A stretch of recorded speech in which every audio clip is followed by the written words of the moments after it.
The story I'm about to tell you is a chilling tale from Japan. It was 1944, near the end of World War II. Japan was losing ground in the Pacific.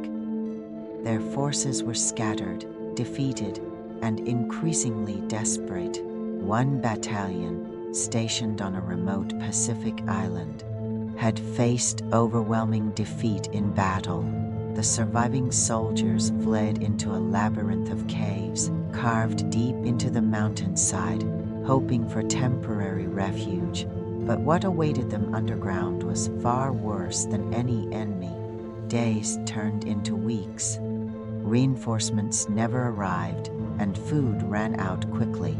The soldiers, trapped in complete darkness, began to feel their sanity slipping away. In this eternal gloom, desperation took hold. First hunger, then paranoia, and finally madness. Strange whispers started echoing through the tunnels. At first, the soldiers thought it was just their imagination. Hallucinations born of hunger and isolation, but soon they became convinced there was something else down there with them. Something ancient, something angry. They set watches, guarding against an unseen threat. But every morning, more men disappeared without a trace. Sometimes, soldiers awoke to find a comrade's bedding soaked in blood, trails leading deeper into the pitch-black tunnels, vanishing into nothingness. Desperation turned soldiers against each other.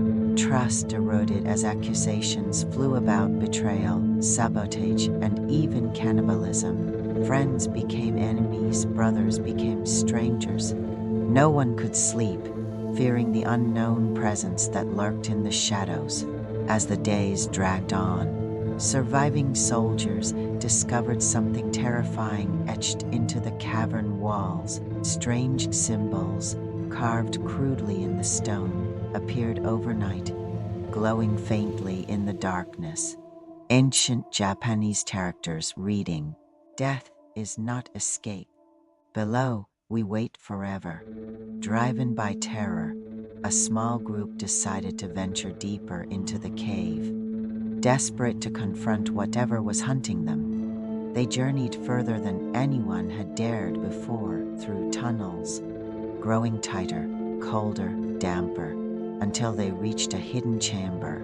In that hidden place lay countless bones, piled high, remnants of other lost soldiers from wars long forgotten. But amongst the bones were fresher bodies, familiar faces, comrades who had disappeared only days before, their eyes wide open, mouths twisted into eternal screams. And there, behind this grotesque pile, was an altar carved from black stone. Upon it rested something that froze the soldiers in horror, a grotesque idol, twisted in agony, half human, half beast, its hollow eyes seeming to follow them. It was clear now. They weren't the first soldiers to flee here. This cave was no sanctuary, it was a tomb, a feeding ground for something ancient, unspeakable, and hungry. None of those who entered that chamber ever returned. The remaining soldiers, weakened and terrified, sealed the chamber entrance with rocks. But their relief was short-lived. Each night, clawing, scratching, and pleading voices seeped through the blocked stones. Driven mad, the few survivors finally fled from the cave, preferring capture or death above ground to whatever horror lay below. When American forces found them days later, they weren't soldiers anymore, just broken shells muttering about the darkness that lived beneath. After the war ended, locals blocked the cave entrance permanently, declaring the mountain cursed. But even today, villagers claim that on quiet nights, you can still hear faint screams echoing from beneath the ground, souls trapped forever in darkness, waiting for the next visitors to come.